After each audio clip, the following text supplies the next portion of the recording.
Yo recuerdo en alguna entrevista en televisión ver el jefe o la jefa del SAT, creo era en ese momento, que dijo, es que con esta figura vamos a combatir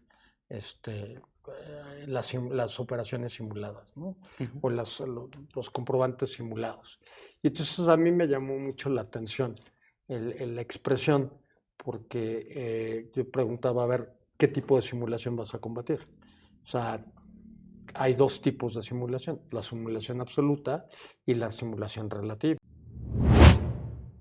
Y si oyes alguna posición europea, yo recuerdo esa pregunta se le hicieron a don Eusebio González, mi profesor, que es profesor español, y le dijo, no, oiga maestro, ¿qué pasa si un tratado viola la Constitución?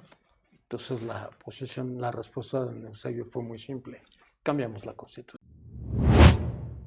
Basada en el texto del Código Procesal. Ok. Y el objetivo es, pues si estás tomando una imagen, ¿cuándo la tomaste?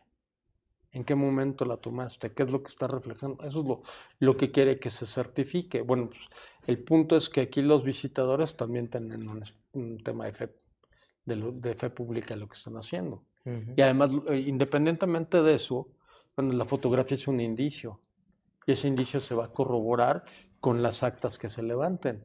Y en el acta se tendrá que razonar que se levantaron o se tomaron 5 fotografías. Lo que pasa es que la declaración complementaria lo que está evitando es que te coloques en la hipótesis del 113, Ok.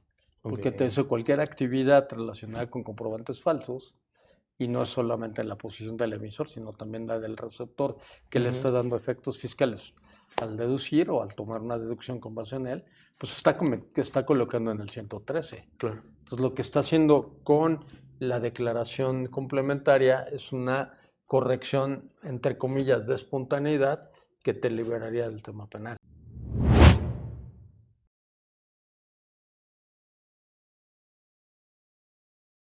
Mis queridos amigos, les doy la más cordial bienvenida a este su programa, El Arte del Derecho Fiscal. Pues el día de hoy les cuento que estamos cumpliendo 2 años ya de emisiones. Esta es la entrevista número 26 y me siento muy contento porque creo que trajimos a la persona adecuada para celebrar estos primeros 2 años, porque tiene una trayectoria profesional impresionante, es uno de los mejores fiscalistas que hay en este país y sin duda es un símbolo del derecho fiscal. Y le quiero dar la bienvenida porque nos acompaña con su participación y porque se hizo el espacio para poder estar en nuestro canal para festejar estos 2 años. Le doy la bienvenida al doctor José de Jesús Gómez Cotero. Doctor, muchas gracias por estar aquí. No, hombre, Josué, muchas gracias por la invitación y pues qué honor que me toque festejar los 2 años. Muy bien, maestro. Miren, amigos, el día de hoy vamos a platicar del tema de prisión preventiva oficiosa en comprobantes fiscales falsos y las nuevas reformas que le esperan al Código Fiscal de la Federación para el ejercicio fiscal 2026. Pues sin más preámbulo, maestro, quisiera comenzar. A mí me gustaría primero que nos diera los antecedentes, porque salvo su mejor opinión, yo creo que esto comienza a partir de la reforma fiscal de 2013 que inició en 2014 con el tema del famoso 69B que incorporaron al Código Fiscal de la Federación. Entonces, a mí me gustaría que nos diera esos antecedentes porque creo que desde ahí viene este tema del que vamos a terminar platicando de las nuevas reformas que hay para el Código Fiscal. Entonces, no sé si nos pudiera platicar cuál fue la intención de incorporar ese 69B, qué nos dijo la exposición de motivos para incorporar ese 69B y pues a grosso modo en qué consiste, porque sé que el 69B nos daría para toda una charla, ¿verdad? Pero Claro. así a grosso modo, maestro, ¿cuál sería ese A antecedente? ver, yo creo que uno de los problemas que ha enfrentado México desde tiempo atrás, incluso antes del 69B, era el problema del tráfico de comprobantes. Ok. Y para combatir esta práctica, pues han tratado de implementar distintas medidas. En la época que teníamos las facturas en papel, pues tenían que imprimirse con un impresor autorizado, luego le ponían una especie de, eh, ¿cómo se llama? Como una especie de código Ujú. en el comprobante para tratar de evitar, en la medida de lo posible, el uso de comprobantes falsos o de lo que popularmente se conoce como facturas falsas. Después entró México en la tecnología, en la época, en el uso de las tecnologías, quizá una de las reformas importantes, si la memoria no me falla, más o menos en el año de 2004, fue empezar a implementar la tecnología en el cumplimiento de obligaciones fiscales. Tanto con la presentación de las declaraciones, que pasamos de las declaraciones en papel a las declaraciones electrónicas. Y bueno, eso fue evolucionando y llegó también al tema de los comprobantes. Y ahí empezaron a salir los primeros tipos de comprobantes fiscales digitales que han ido también evolucionando, tratando de, primero, dar el paso al comprobante digital y segundo, pues irle poniendo más candados para tratar de evitar que puedan ser mal utilizados, por llamarlo de alguna manera. Ok. Ahora, el problema, pues desgraciadamente no se resolvió con los comprobantes digitales, quizás se agudizó, ¿no? Y Ok. particularmente con la famosa timbrada de los comprobantes, que primero te timbraba un certificador autorizado y luego lo hace el SAT. Y entonces empezaron a generar una serie de preocupaciones con lo que se llaman las operaciones inexistentes, que es el origen del 69B, que lo que hacen es buscar combatirlas. Yo recuerdo en alguna entrevista en televisión ver a el jefe o la jefa del SAT, creo era en ese momento, que dijo, es que con esta figura vamos a combatir las operaciones simuladas, ¿no? Ujú. O los comprobantes simulados. Y entonces a mí me llamó mucho la atención la expresión, porque yo preguntaba, a ver, ¿qué tipo de simulación vas a combatir? O sea, hay dos tipos de simulación, la simulación absoluta y la simulación relativa. La simulación absoluta, la operación no existe. Y el 69B, cuando me hablas de operaciones simuladas, propiamente está refiriéndose a una simulación absoluta. Pero hay otro tipo de simulación, que es la simulación relativa, en donde la operación sí existe, solo que tiene, diría Ferrara, que es quien más ha estudiado el tema de la simulación en materia mercantil, tiene una cara o tiene una máscara distinta a como en realidad pasó. En el caso de México, esta figura de la simulación relativa la teníamos primero en un artículo 223 de la Ley del Impuesto sobre la Renta, después con un cambio en la ley, en la reforma de 2014 pasa o se mueve del 223 al 177 y después se agrega, si la memoria tampoco me falla, en 2020 en un artículo 42b ya en Código Fiscal, que es donde me parece que correctamente debe estar y no solo en el 177 de renta, porque si lo dejas en renta, solo aplica para efectos del impuesto sobre la renta cuando la simulación relativa puede tener implicaciones en otras leyes que no necesariamente son solamente renta o renta y otras, Ok. ¿no? Entonces, son dos figuras distintas. Entonces, yo escuchaba al personal del SAT decir, vamos a combatir las simulaciones, sí, espérame, pero ¿cuáles? Porque son procedimientos distintos, que atacan cosas diferentes.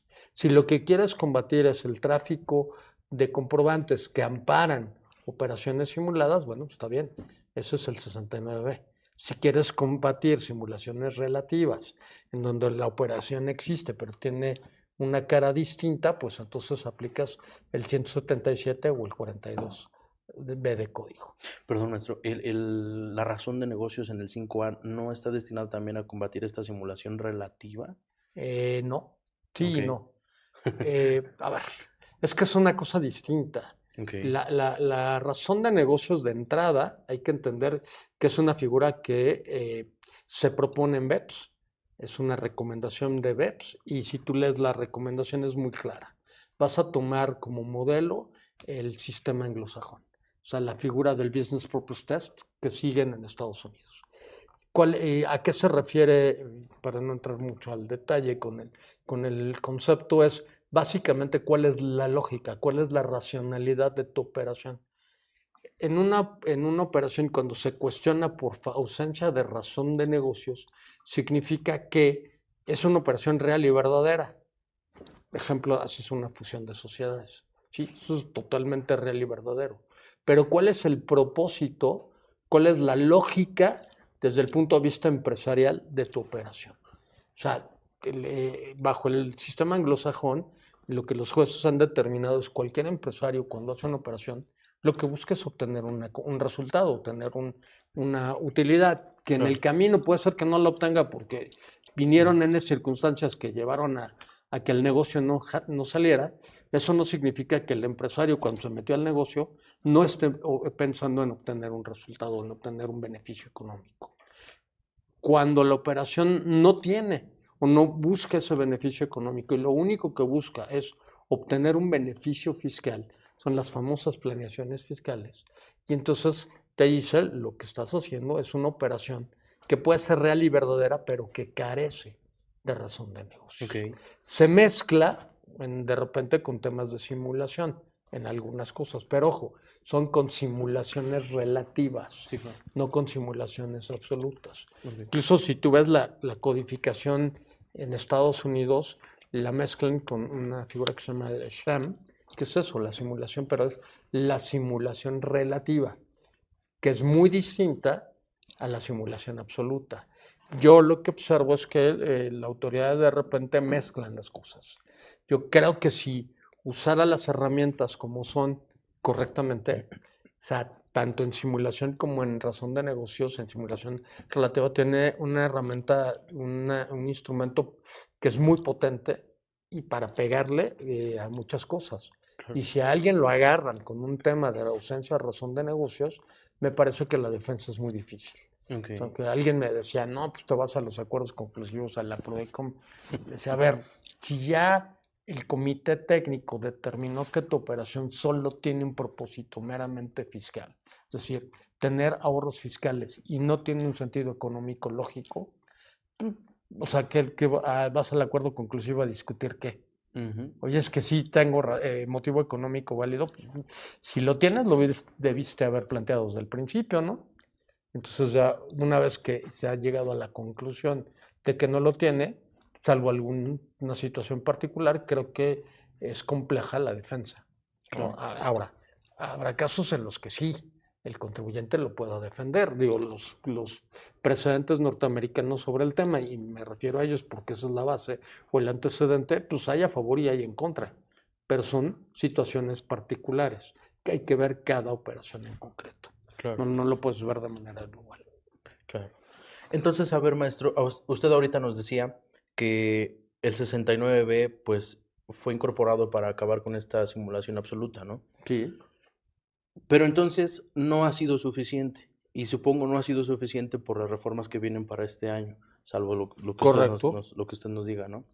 Eh, bajo esa premisa, entonces, podríamos decir que quizá las nuevas reformas también no va a ser suficiente para combatir este tema. A ver, no lo sé hasta que las veas superar. Claro. Pero, a ver, si tú ves las reformas, el 49 próximo, bueno, ya fue dictaminado, Sí, no. no se ha publicado, vas a observar que subsiste junto con el 69, o sea, los dos procedimientos se mantienen. Claro. El 69 se refiere a comprobantes que amparen operaciones inexistentes. Y el 49 es más limitado. Se refiere a comprobantes que amparen operaciones falsas y por tanto los van a calificar como comprobantes falsos o facturas falsas. Claro. Entonces pareciera ser un procedimiento más acotado. Además es un procedimiento express en donde va a llegar, le va a notificar al contribuyente. Algo que es importante es que le tiene que en la notificación del inicio del procedimiento señalar las razones y motivos del por qué estima que el comprobante es falso. Sí, O claro. sea, no, ya le va a aterrizar el problema. Con lo cual, una vez que te ha definido cuál es la causa o el motivo de la revisión, pues el contribuyente estará en posibilidades de defenderse sí o no, Sí, claro. dependiendo de qué tenga.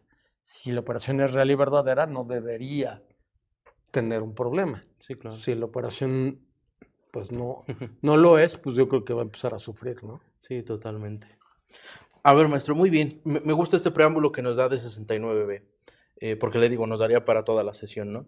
Ahora, el 31 de diciembre de 2024 publican en el Diario Oficial de la Federación una reforma constitucional en la cual incluyen en el artículo 19 como parte de la prisión preventiva oficiosa lo que me interesa para la plática de hoy, pues el Ujú. contrabando, y habían propuesto en la propuesta del 5 de febrero de 2024, habían propuesto de la defraudación fiscal. Digo, ya no pasó, nada más lo dejaron en contrabando, y pues la emisión de comprobantes fiscales falsos, ¿no? En donde decían, bueno, literal el texto dice cualquier actividad relacionada a falsos comprobantes, ¿no? Y bueno, según esto, pues ameritaría prisión preventiva oficiosa.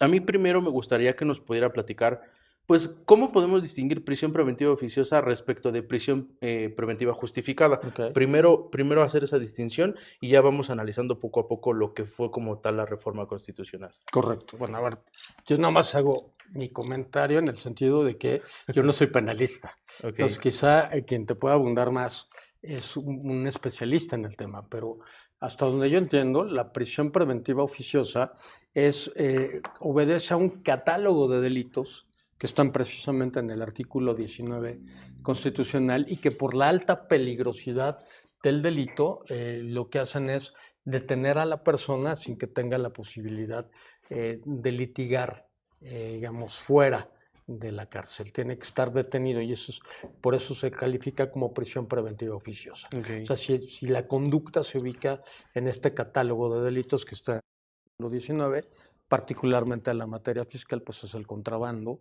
o el tema de las facturas falsas. Ujú. A diferencia de la prisión justificada, en donde lo que hace es obligar a la gente del Ministerio Público a que dé las razones, motivos del por qué considera que un presunto responsable es peligroso o tiene posibilidades de fugarse y entonces es necesario tenerlo bajo detención durante el procedimiento penal. Pero ahí se le obliga al Ministerio Público a que justifique Ok. esos motivos y es por eso que se le llama prisión preventiva justificada. ¿Puede aplicar en otros delitos? Sí, no hay limitación a ello, pero la condición es que el Ministerio Público, quien es el titular del ejercicio de la acción penal, lo tiene que justificar, lo tiene que razonar. O sea, tiene que convencer al juez porque sí debe esa persona estar detenida en prisión durante la tramitación de su juicio. Claro, porque muchos dicen que la oficiosa es como la automática, ¿no? O sea, no, pues no requiere este proceso. Pues es una forma de explicarla. Lo que pasa es que lo que califica para que proceda la prisión preventiva oficiosa es el tipo de delito. O sea, es que te ubiques en el catálogo. Ujú. Si los revisas, por ejemplo, simplemente por decir alguno, pues todos los delitos estos de tráfico de drogas, etcétera, pues son altamente peligrosos, ¿no? Entonces, Sí, por claro. eso es que plantea la necesidad de que el presunto responsable esté detenido, ¿no? Claro. Esa es la lógica de los delitos que están en este catálogo. Sí, claro. Oiga, maestro, muy bien. Ahora, mucho se ha también comentado que este tema de prisión preventiva oficiosa pues va en contra a los derechos humanos, ¿no? Ujú. Incluso está la Corte Interamericana de Derechos Humanos que pues ha cuestionado realmente este tema que tiene México, ¿no? A mí me causa duda algo, porque cuando leemos la reforma, señalaron ellos un parrafito donde decía que lo que ellos habían impuesto de contrabando y de falsos comprobantes, pues se tenía que atender a su literalidad, ¿no? O sea, Claro, casi no permitía ninguna otra forma de interpretarlo, correcto. como que me daban a entender que lo que había dicho la Corte Interamericana de Derechos Humanos, pues pasaba de lado porque lo que aplica en la Constitución es lo que ellos pusieron plenamente ahí, ¿no? Lo que quiero preguntarle es, ¿qué piensa usted de esto? ¿Qué piensa usted de esta postura? Bueno, es que vas a entrar todo en un debate. Y vas a entrar en un debate que se dio desde 2011, cuando se modificó el texto constitucional, particularmente el artículo primero, Ujú. para reconocer los derechos humanos. Y yo recuerdo alguna plática con alguna profesora amiga que era penalista, que era magistrada penal, estaba muy preocupada precisamente por el mismo tema que tú planteas. Ella como juez penal decía, oye, pues si se reconocen los derechos humanos y se determina que la prisión preventiva oficiosa es violatoria de estos derechos humanos, pues nos va a generar un gran problema Ujú. en muchos delitos como los que están en el catálogo y que pues, son delitos que se conocen como de alta peligrosidad. Claro. Y esto lo comentaba alguien que es especialista en el tema y desde esa época planteaba la problemática. Y entonces entramos a una discusión, a un debate de dónde estaban colocados en nuestro sistema jurídico los derechos humanos. Ok. Y entonces, pues, y sobre todo el tema de los tratados internacionales. Yo he escuchado en mil posturas, algunos que sostienen que están por encima de la norma constitucional, Ok. otros que sostienen que no. Hay posiciones distintas, por ejemplo, Argentina o Chile, sí reconocen que los tratados en materia de derechos humanos están por encima de su norma constitucional, pero ojo, la norma chilena y la norma argentina tienen una lógica. Ellos pasaron por una dictadura militar. Y entonces eso les generó digamos, un dolor que provocó que la defensa de los derechos humanos estuviera por encima de sus constituciones bajo un argumento de que no se vale que impongas tu derecho interno para evitar que los derechos humanos se tutelen cuando es interés de toda la colectividad el defenderlos. Ok. Si tú te vas a la Constitución norteamericana, te van a decir que no, que los tratados internacionales, inclusive los derechos humanos, están por debajo de sus leyes. Ujú. Esa es la postura Ujú, exactamente ujú. contraria.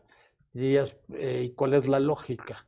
Porque ellos dicen, o sea, la facultad legislativa o de emitir leyes corresponde al poder legislativo. Y cuando se firma un tratado, cuando se negocia un tratado, se delega en el Ejecutivo esa facultad legislativa, pero está acotada a lo que el legislativo le permita. Y si el Ejecutivo, cuando negocia el tratado, se excede, el legislativo retoma su facultad originaria, que está en el texto constitucional, y corrige el exceso que el Ejecutivo haya tenido en su tratado. Mm. Entonces, si te fijas, el argumento tampoco está descabellado, Sí, sí, sí. ¿no? Totalmente. Y si oyes alguna posición europea, yo recuerdo esa pregunta se le hicieron a don Eusebio González, mi profesor, que es profesor español, y le dijo, no, oiga maestro, ¿qué pasa si un tratado viola la Constitución? Entonces la respuesta de don Eusebio fue muy simple, cambiamos la Constitución. Y Mm. decías, a ver, espérame, ¿cómo cambiamos la Constitución? Sí, porque España pertenece a la Unión Europea y la Unión Europea hizo un tratado para comprender a todos los integrantes de la Unión Europea. Entonces, si tu constitución entraba en conflicto, pues tenías que adaptarte. Si no, te sacaban de la Unión Europea. Entonces, todo depende de la óptica con la que tú lo quieras ver. Claro. Ahora, la posición mexicana, precisamente, y por eso recuerdo a la magistrada, es porque al final del día la Corte Mexicana tomó una decisión respecto de los tratados internacionales y particularmente los que se refieren a derechos humanos, porque no todos los tratados se refieren a derechos humanos, los convenios de doble tributación, Ujú. esos están en otro plan. Entonces, a ver, la Corte dijo, vamos a tener derechos humanos de fuente constitucional o de fuente convencional, es decir, derivado de tratados en materia específica de derechos humanos. Pero la norma constitucional puede establecer restricciones o limitantes a la incorporación de esos derechos humanos al texto constitucional Okay. o al incorporarlos en nuestro sistema jurídico. Y una de esas restricciones es precisamente el tema de la prisión preventiva oficiosa. Okay. Y ahí tienes la tesis, es una jurisprudencia, por aquí la traigo, pero fue un poco la salida salomónica que tomó la Corte Mexicana. Claro. Y ese es el criterio. Entonces, si ya la propia Corte dice que sí, vamos a incorporar derechos humanos, pero el legislador puede establecerle restricciones, me refiero aquí al legislador constitucional, porque es perdón, una reforma constitucional, pues si el legislador lo ha hecho, pues no creo que tengas muchos elementos de discusión. Claro. Y vas a entrarte todavía en todo un debate y que es muy interesante y que a lo mejor hay que platicar con un internacionalista. Sí, claro. ¿no? Yo acabo de estar en un congreso en la Universidad Autónoma de Ciudad Juárez, donde la conferencia magna, en homenaje a un profesor, el profesor Jorge Silva Silva, que es un profesor que se dedica a temas de derecho internacional, no fiscal, hizo un análisis del derecho internacional y él cuestionaba y decía, ¿dónde está ese derecho internacional? ¿Dónde está? ¿En base a qué me dices que es supranacional? Él dice, no existe el derecho internacional, lo que existe es un derecho convencional que se incorpora a los estados por virtud de los convenios que se firman en los términos en que los estados que negocian los convenios lo adoptan. Entonces, a mí me llamó la atención. Sí, es muy interesante. Y me pareció muy interesante, además dicho por alguien, uno que se dedica a eso, que es el tema internacional, y no es fiscalista. Él solamente vive, y además vive en una ciudad de frontera, donde vive los problemas de conflicto de normas entre un país y otro todos los días. Claro. Entonces, me pareció interesante su punto, lo comparto No, contigo y con tu auditorio, porque me parece que eso te viene por lo menos a motivar a estudiar la pregunta, ¿no? El cuestionamiento que entonces lo tiene mucha gente, ¿no? De, oye, espérame, estamos en contra de la Convención de Viena, perdón, del Pacto de San José. Sí, claro. Híjole, ¿sí? ¿O no? ¿No? Bajo la posición que tendría el profesor diría, a ver, vamos, es que estás incorporando el derecho convencional a tu texto y la propia norma o la propia corte dijo, le puedo poner restricciones. Sí, claro. Y esa es una restricción.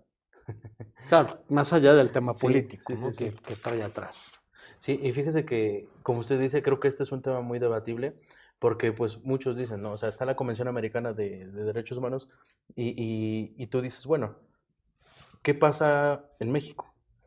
Y lo pones aquí en México y dices, bueno, hay una jurisprudencia de la Corte también que dice, la jurisprudencia de la Corte Interamericana de Derechos Humanos no es vinculante para México, ¿no? Y hay otros, incluso yo alguna vez llegué a hacer la pregunta, maestro, decía, a ver, está la pirámide de Kelsen, ¿no? La famosa pirámide de Kelsen que te enseñan en la licenciatura. Y yo decía, ¿esta Corte Interamericana de Derechos Humanos y su jurisprudencia encajaría aquí en esta famosa pirámide de Kelsen? Sí, más arriba, más abajo, o sea, ¿en qué postura, no? Y hay opiniones muy diferentes, o sea, Claro. hay opiniones, como usted lo acaba de mencionar, o sea, hay quien dice, esa jurisprudencia casi dicen está por encima de la Constitución, pero hay quien dice no, la Constitución, por esas restricciones que usted nos decía, no podría estar por encima de eso, ¿no? Es correcto. Adelante. No, y es muy distinto al caso chileno y argentino, porque en Chile y Argentina expresamente dijeron derechos humanos está por arriba de la Constitución, Claro. pero lo que razona un rango supraconstitucional. En México no lo tienes. Entonces, por eso me pareció interesante la ponencia del maestro, que decía, a ver, en México lo que tienes es un derecho convencional. O sea, lo que el Estado mexicano pacta, lo que el Estado mexicano acepta. Y ponía diversos ejemplos de diversas normas, ¿no? Él ponía un ejemplo de, a ver, te casaste con una persona en Estados Unidos. Te casaste bajo el derecho norteamericano. Y yo, Estado mexicano, reconozco ese matrimonio. Estoy reconociendo una institución de un derecho que no es el mío, pero lo estás haciendo vía convencional. O sea, y me pareció muy interesante su argumento. Entonces, ahora, el plantear lo que pasa en Chile o Argentina, pues no es lo que dice el texto constitucional mexicano. Y por eso es que traigo a colación esta tesis y el recuerdo de lo que platicaba yo con la magistrada, porque ella sí estaba muy preocupada. Y bueno, pues la Corte Mexicana quizás emitió una posición más salomónica, ¿no? Sí, incorporo los derechos convencionales a rango constitucional, pero puedo ponerle restricciones. Claro. Y esa fue la salvedad con la que incorporaron. Entonces, si voy a la teoría del maestro Silva Silva, estás incorporando el derecho extranjero. Sí, claro. Cosa distinta, por ejemplo, el tema de los convenios de doble tributación. Ya su problema es distinto, ¿no? Esos no tienen rango constitucional, no son de derechos humanos, son económicos. Entonces, cuando enfrentas a la ley de renta contra un tratado, pues tiene jerarquía. Y me parece que no hay un tema de jerarquía. Alguna vez escuché el punto. Es un tema de especialidad. O sea, primero tienes la ley mexicana, que es la que establece el gravamen, que es la que tiene la potestad tributaria y el tratado te da un tratamiento especial. Y entonces aplicarás la regla especial sobre la regla general, pero nunca por jerarquía. Entonces es una visión diferente. Ahí yo llegaba a escuchar, maestro, que decían, bueno, pues aplica la que más te convenga, ¿no? Porque puede que el tratado, hablando de tasas de retención, por ejemplo, puede que el tratado normalmente, y lo que he visto, salvo que haya alguno, pues sí trae como tasas de retención más bajas que las que trae la ley de renta, ¿no? Correcto. Pero si fuese al revés, pues siempre dicen, no, pues quédate en la ley doméstica, ¿no? Lo que pasa es que depende, primero, que el tratado no aplique en automático. Sí, claro. Hay un criterio de la Sala Superior que me parece muy didáctico de cómo aplicar un tratado. Te dice, primero tienes que ver si la ley mexicana grava la renta. Sí la grava. Segundo paso, ¿hay un tratado? Sí hay un tratado que me da un trato preferencial. Tercer paso, tú te colocas en la hipótesis de que se te aplique el tratado. Puede ser holandés si hay un tratado con Holanda, pero a lo mejor no te ubicas en la hipótesis de que se te aplique el tratado. Claro. Si no te ubicas, pues ya ni sigas al siguiente paso. Sí me ubico. Entonces, si sí te ubicas porque cumples con los requisitos para la aplicación del tratado, entonces aplicas el tratado. Claro. Pero fíjate cómo la metodología que estableció la Sala Superior es muy clara. Es un tema, me parece a mí, de especialidad, no de jerarquía. Claro, totalmente. No lo había visto así, pero tiene mucho sentido, maestro. Okay. A ver, ahora me gustaría ir metiéndonos ya a lo que fue esta reforma. A ver, nos pone, amerita prisión preventiva oficiosa, una serie de delitos y la novedad, ¿no? En 2024, contrabando y la emisión de falsos comprobantes fiscales, ¿no? Cualquier actividad relacionada a falsos comprobantes fiscales. Mucha gente se cuestionaba, maestro, y es algo que le voy a preguntar. No viene un importe como tal. O sea, quiere decir que, por ejemplo, si se trata de un comprobante fiscal que fue emitido por 10 pesos, por 100 pesos, por 1000 pesos, ¿ameritaría esta medida cautelar? Sí. ¿Cómo lo ve usted? La ley no distingue, ¿no? Totalmente. Entonces, si no distingue, ¿por qué voy a distinguir? Y ojo, no solamente el problema es ese. Puedes tener un problema en donde tienes comprobantes falsos, si le diste efectos te lleva a disminuir una base gravable, lo cual te puede llevar a un tema de defraudación fiscal. Y entonces puedes tener una concurrencia de delitos. ¿No? Sí, totalmente. Pero tiene usted razón porque no menciona como tal un importe. O sea, pareciera muy exagerado, pero como usted dice, si no distingue, no tendría yo por qué distinguir.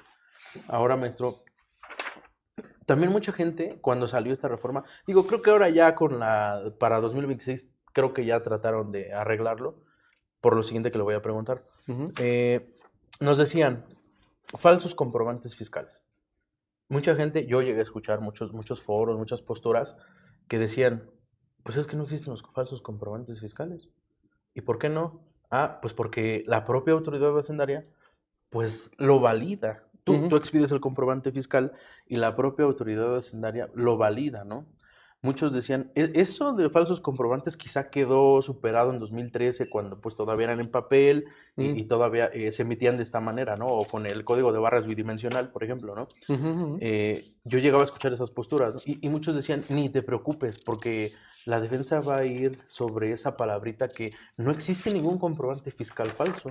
Lo que es falso, como usted decía, es la operación, ¿no? O están simulando la operación. Entonces, lo que quiero preguntarle es, yo sé que creo que ya para este año se está resolviendo, pero cuando salió, mucha gente tenía esa incertidumbre y mucha gente se cuestionaba, oye, ¿realmente no existe comprobante fiscal falso? Porque si fuera esa realmente la literalidad, yo creo que nadie entraríamos en ese supuesto, ¿sabe? Porque pues técnicamente sí lo valida el SAT. No sé cómo lo ve usted. Ahora, el problema es que lo que estás diciendo es ir a la literalidad de la palabra. Sí. O sea, una interpretación restrictiva del texto gramatical, o del texto, perdón, gramaticalmente hablando. A mí me parece, y lo quiero encontrar, pero no lo encuentro ahorita, pero en el propio texto que está regulando la reforma, hay una calificación de falsos comprobantes cuando no reúnan ciertos requisitos. Entonces me parece que en ese supuesto estaría operando un principio, que es el principio de autonomía calificadora en materia tributaria. O sea, es la propia norma que te está definiendo o diciendo cuándo voy a entender que es un comprobante falso. Sí, el hecho que la timbre, la autoridad, pues, significa que pasó el proceso informático, pero se refiere solo al proceso informático que Ok. timbró el comprobante, pero no se mete al contenido. Y lo que el procedimiento del 49 busca es analizar el contenido, ver que lo que está contenido en el comprobante exista, sea real y verdadero. Sí, Y si claro. te dice si no lo cumple, entonces será calificado con falso, como Ujú. falso. Y hay una calificación del derecho tributario que te define cuándo se da ese supuesto. Sí, claro. Entonces, me parece que el argumento que te dan no creo que sea muy sostenible, precisamente por el principio de autonomía calificadora. Claro. Y es que sabe qué pasa, que cuando salió esa reforma constitucional, si no me equivoco, había un transitorio que señalaba que en un plazo máximo de 180 días iban a establecer las reglas para, pues bueno, para poder aplicar esta disposición. Pasaron los 180 días y yo no vi nada o desconozco si hubo algo, ¿no?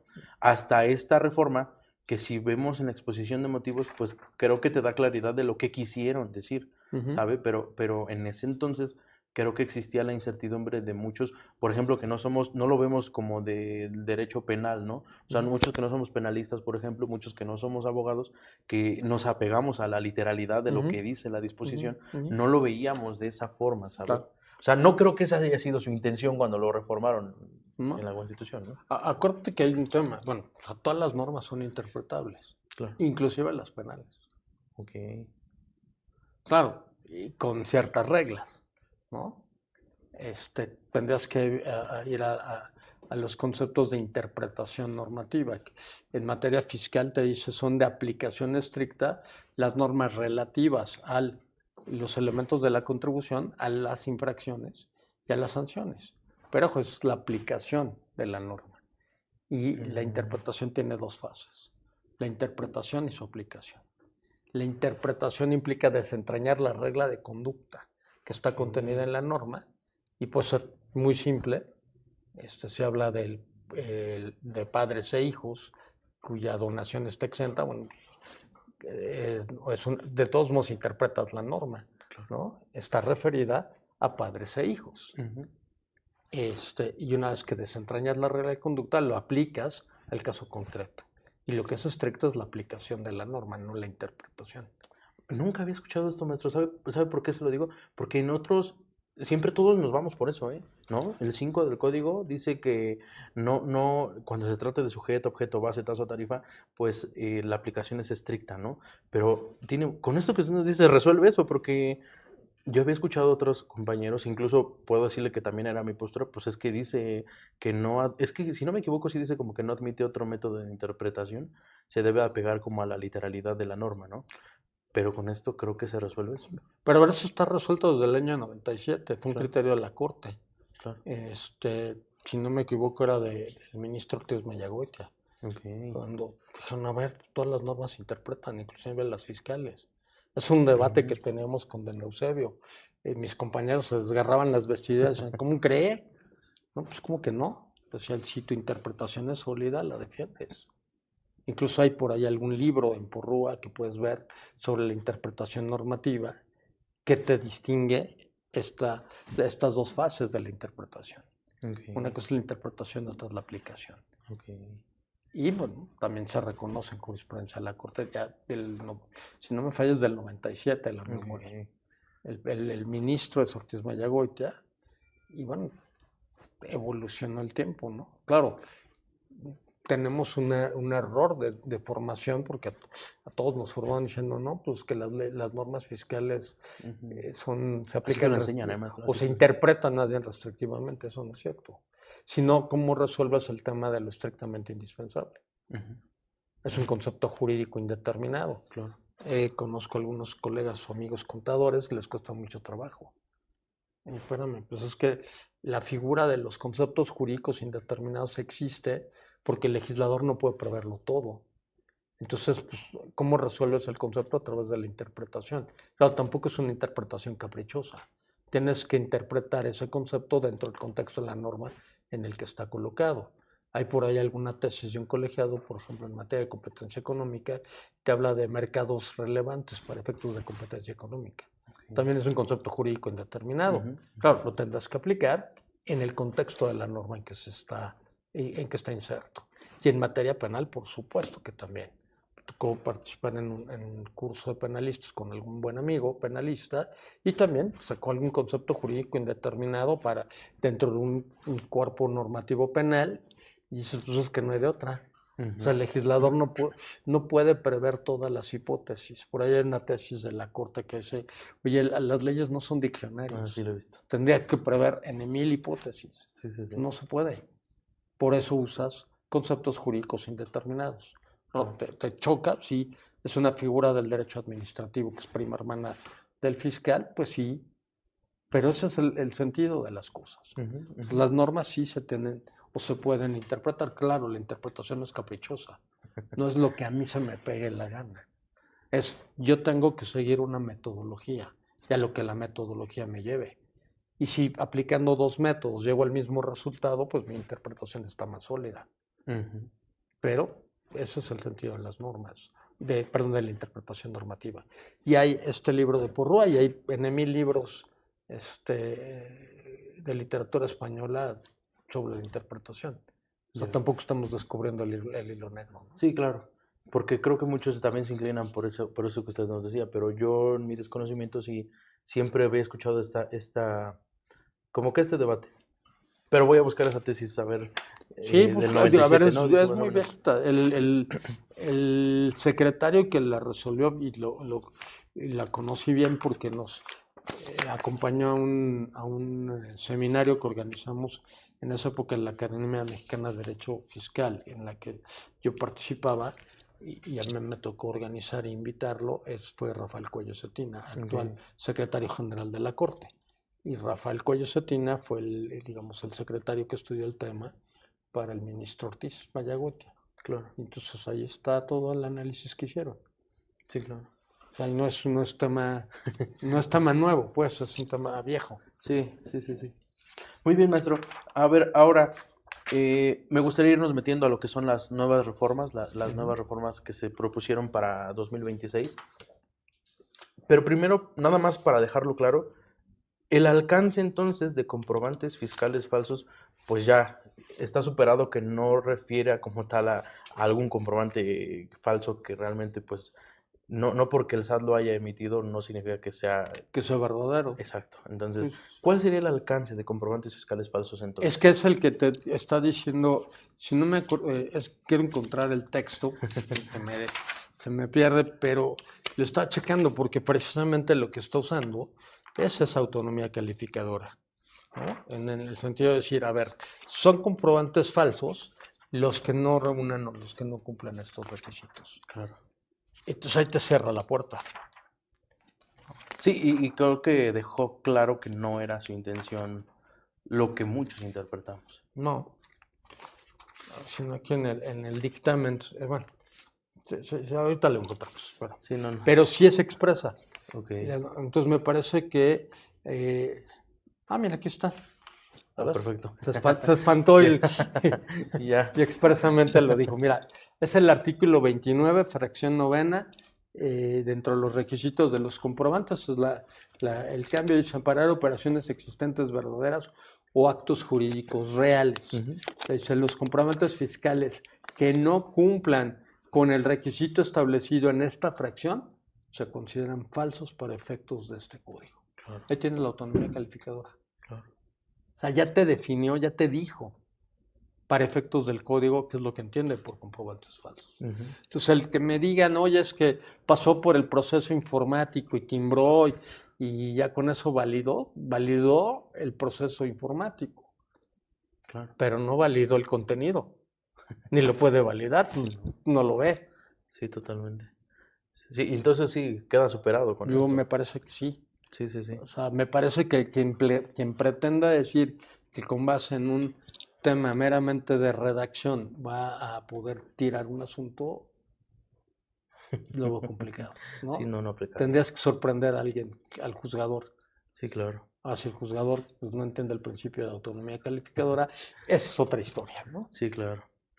A ver, maestro, ahora, justo hablando de esta nueva requisito que incorporan en el 29A de los comprobantes fiscales que usted ya nos acaba de leer, también incorporan un artículo 29A bis, si no me equivoco, en el que señalan, si la autoridad fiscal en cualquiera de sus facultades detecta que detecta este tipo de operaciones falsas, puede ejercer la acción que considere necesaria, Mm. o así más o menos lo entendí yo. No, lo que está diciendo es que para calificar un comprobante de falso no necesariamente tiene que agotar el procedimiento del nuevo. El nuevo procedimiento. Por ejemplo, si fuera una facultad de gestión, si estuviera en una vigilancia profunda, por ejemplo, o de estas famosas cartas de invitación que te llegan por diferencias y todo, ¿podría encajarse aquí No, a eso que se refiere? yo creo que ahí no, porque son muy superficiales, ¿no? Son Mm, más generales. O ujú, sea, creo que tendría que ejercer facultades de comprobación para poder determinar que una operación es falsa. Y entonces claro, decir que el comprobante que la ampara no es falso. ok, O sea, no nada más, por ejemplo, las cartas de invitación que lo que hacen son cruces informáticos, pues no creo que le lleven a poder adivinar. Es lo mismo que el timbrado, ¿no? Pues, ¿a sí, poco sí, sí, el proceso informático sabe si es falso o no? sí, Pues no claro, puede, el cruce de información tampoco le va a llevar a eso, le va a generar lo que se llaman los modelos de riesgo, ¿no?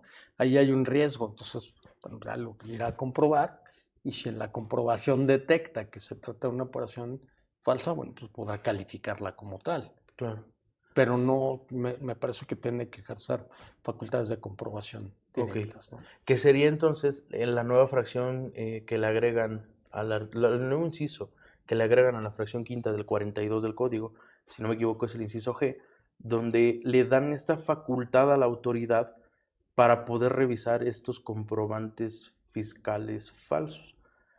¿Por qué no nos cuenta un poquito? Porque bueno, aquí estoy viendo el 49, el 42, perdón, fracción quinta, inciso G, es una presunción, ¿no? Claro, Esta presunción, o sea, si algo le huele, le olfatea que es un comprobante falso, sí, vale, pues detona el procedimiento este nuevo del 49 para ir a verificarlo, claro. ¿no? Sí, sí, sí. Este, ¿Y por qué no nos platica este 49, bueno, su procedimiento? pues es un procedimiento express, Ok, ¿no? Donde algo que a mí me llamaba la atención es el hecho de que cuando inicia el procedimiento tiene que iniciar justificando o informando precisamente sí, ¿por qué que está considera que haciendo son? una visita Ujú, por comprobantes que estima que son falsos. Si tú te vas a la fracción primera, en la orden de visita, la autoridad señalará el motivo por el cual presume que sí, los comprobantes digitales por Internet que emite el contribuyente, perdón, son falsos. Y ordena la suspensión para que no siga emitiendo sí, más comprobantes. A ver, aquí, pues de entrada te tiene que decir por qué está sí, porque, iniciando este procedimiento especial. Lo cual me parece sano desde un punto de vista de la defensa, porque ya sé qué es lo que quiere y ya sé cómo es que me tengo que defender. ok, O sea, si ya me dijiste por qué estás viniendo, porque estimas o crees que esto es falso, bueno, pues aquí yo tengo los elementos para probarte que la operación es real y verdadera. Mira, en el tema del 69B me tocó ver un caso donde, y eso se resolvió a nivel administrativo, se emitió un comprobante por hosting mm, a una empresa extranjera. Y entonces la autoridad inició su procedimiento del 69B, dijo, a ver, ¿y esto qué es? ¿No? Eso es una cantidad exorbitante de dinero. Dijo, espérame, pues es un hosting, no un hospedaje. ¿Y eso qué chihuahuas es? ujú, ¿No? ujú, Preguntaba la autoridad. Ah, pues mira, yo soy un contribuyente que hace operaciones con público en general y tengo manejo de información sensible, confidencial. Y esa información confidencial la coloco en un servidor que está en la nube, o sea, en el ciberespacio, y entonces ahí pongo la información. Y para entrar al ciberespacio, para entrar, digamos, me describían, es que es como un archivero. Entonces tú tienes un cajón del archivero. ¿Dónde está? En la nube. ok, Y el archivero adjunto es de otra empresa y así está lleno todos los servidores. O todos estos archiveros, llamamos así. Para entrar a ese archivero, pues solamente puedo entrar con una computadora con las claves que me abren la llave de ese cajón del archivero y con el especialista que sube la información. Oye, ¿necesito personal? No, no necesito más que el técnico, a ese Ujú, especialista. ujú. Oye, te cuesta muy caro, sí, porque son servidores que están en el extranjero y además tienen altos niveles de seguridad. Eso es lo que estoy pagando. Eso es lo que es un hosting. Ok. Y se las explicamos y no, no tuvo mayor problema. O sea, entendió perfectamente la operación. Entonces puede ser, y es quizás uno de los problemas con las autoridades, que no entienden a veces cómo funcionan las operaciones de los contribuyentes. Y además la dinámica del negocio va evolucionando. Cada Ujú. vez más tienes más operaciones en lo que se llama la economía digital, que son con el uso de intangibles. Entonces, pues hay que tener los elementos para explicárselo. Sí, claro. Y probablemente pues algo no le cuadra. Te encuentras a una persona que desconozca temas de economía digital, pues sí le va a mover el tapete, va a decir esto está raro.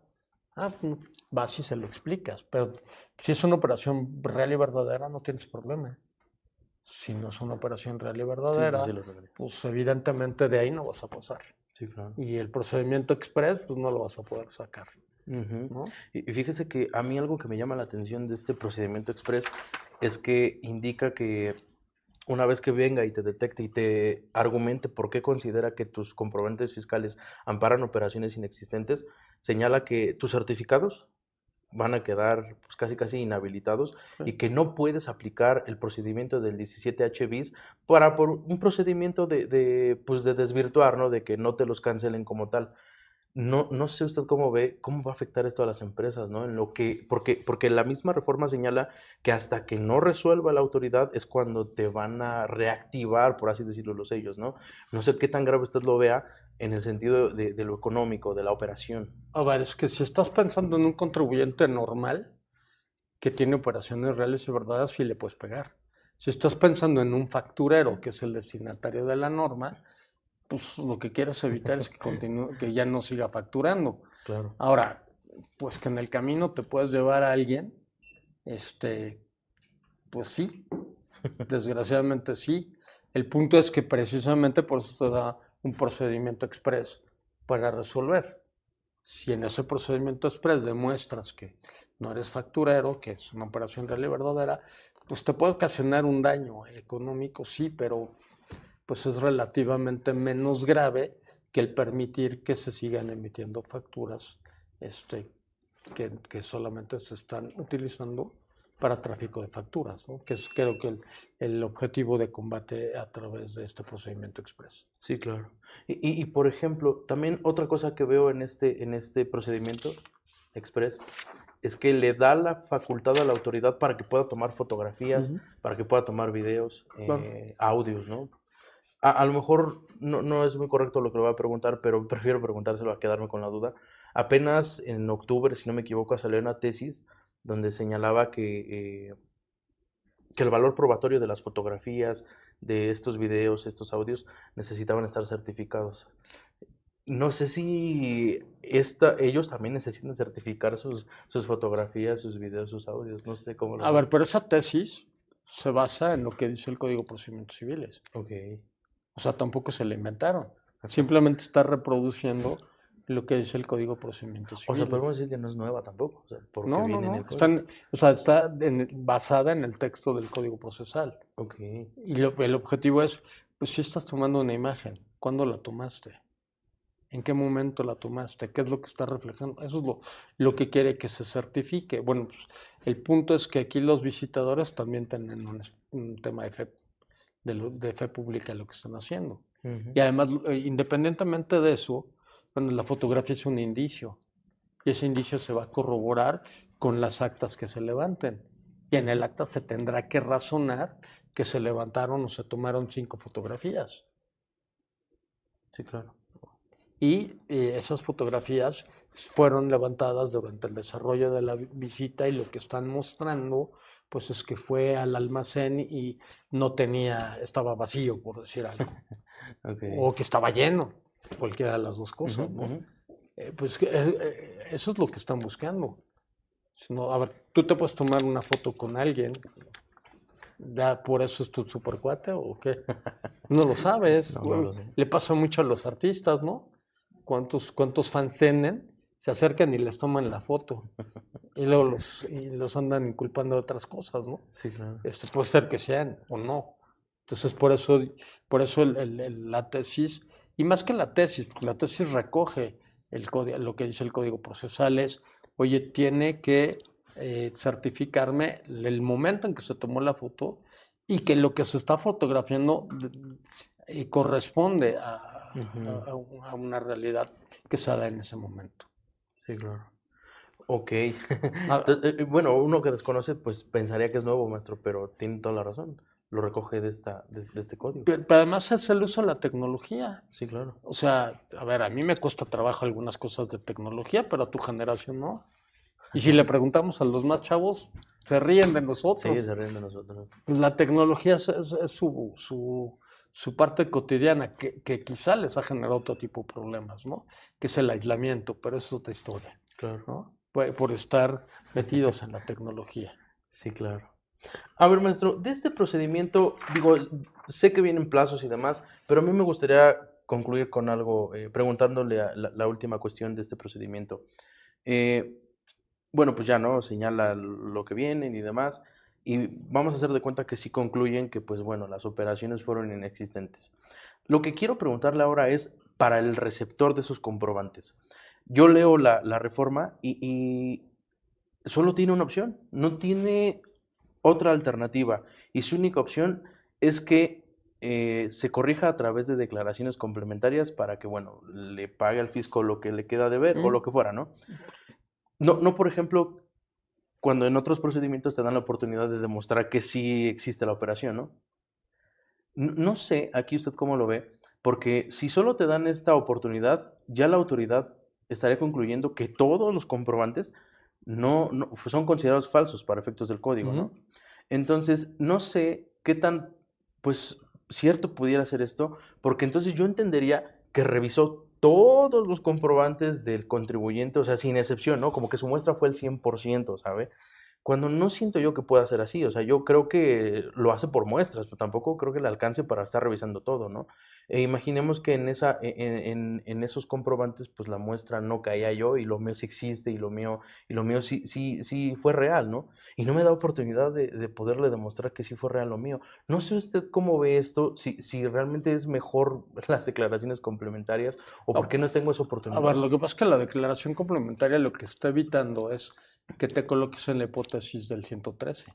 porque te dice cualquier actividad relacionada con comprobantes falsos, y no es solamente en la posición del emisor, sino también la del receptor, que le Ujú, está dando efectos fiscales. Al deducir o al tomar una deducción con base en él, pues que está colocando en el 113. claro. Entonces, lo que está haciendo con la declaración complementaria es una corrección, entre comillas, de espontaneidad que te liberaría del tema penal, ¿no? Por eso te Mm, advierto.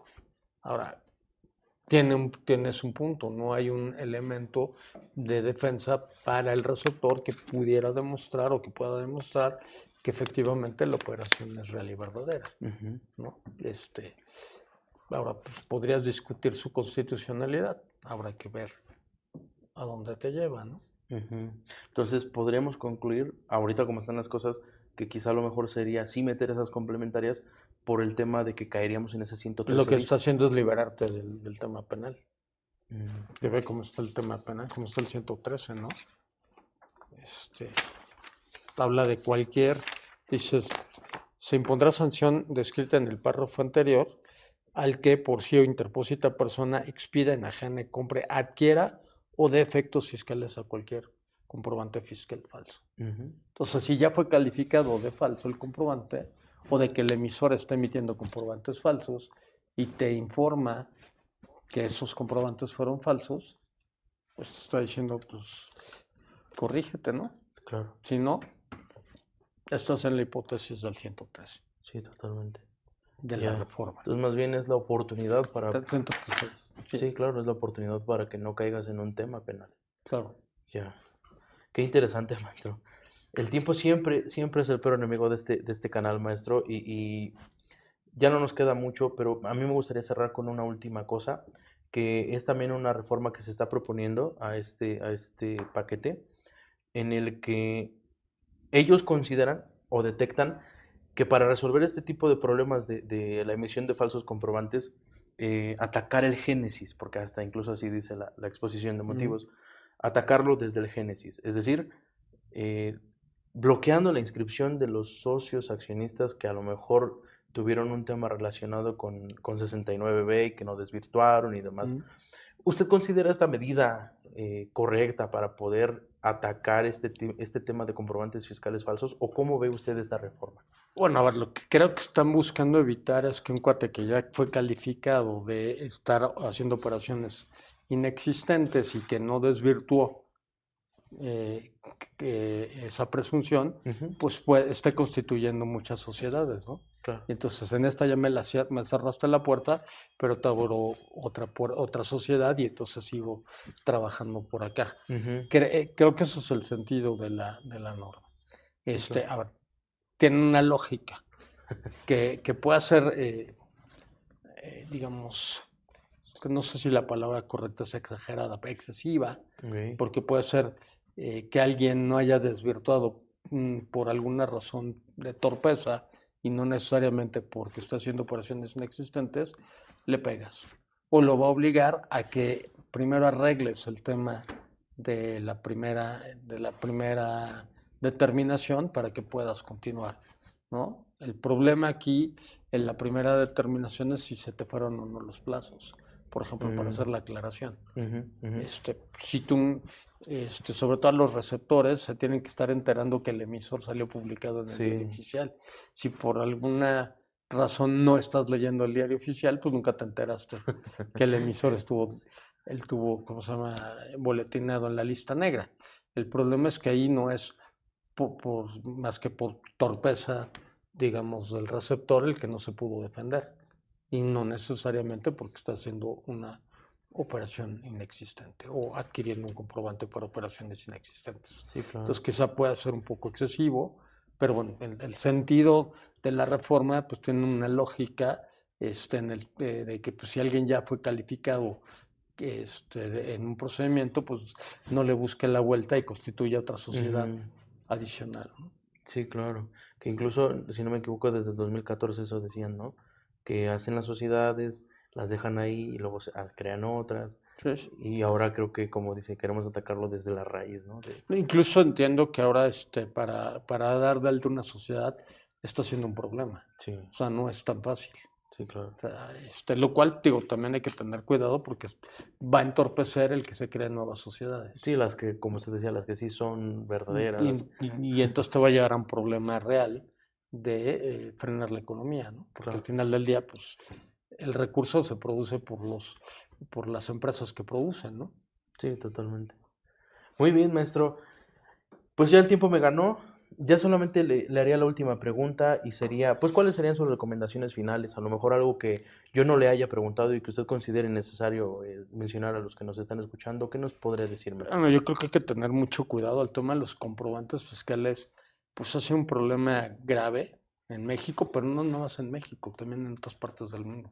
Ok. Escuchaba alguna profesora argentina, también tienen problemas con los comprobantes. En Perú tienen problemas. O sea, pareciera que es un mal que se contagia en toda Ujú. Latinoamérica. Entonces, pues la autoridad está buscando cómo resolver el problema y me parece que pues la recomendación es hay que tener cuidado, Sí, ¿no? claro. Cada vez quizás ser más preventivo de con quién se están haciendo operaciones o con quién se están haciendo negocios para tratar de evitar al máximo el caer en un problema de este tipo, ¿no? Que ya viste que se complica la defensa. Sí, sí se complica. Muy bien, maestro. Pues ahora sí ya llegamos al final. No me queda más que agradecerle su participación. De verdad que la pasamos muy padre. Pues esa era una persona que usted ya la tenía en la mira desde hace mucho tiempo. Y también aprovecho la oportunidad para agradecerle al maestro Raúl Bolaños, quien fue el vehículo para yo poder llegar a usted. Ojalá no sea la última vez, maestro. Lo admiro mucho por todo lo que usted es, por todo el conocimiento que tiene. Y como se los he dicho a algunos otros, no me arrepiento de mi carrera, pero creo que hubiese sido muy bueno estudiar derecho para poderlos explotar más con todo el conocimiento que ustedes tienen. Entonces, maestro, muchas gracias por haber estado aquí y le agradezco mucho de corazón y que no sea la última vez. Hombre, muchas gracias y muchas felicidades por 2 años. Muy bien. Vale. Y ya para despedir el programa, maestro, le voy a entregar un pequeño Ah, reconocimiento. muchas Mire, lo voy a leer.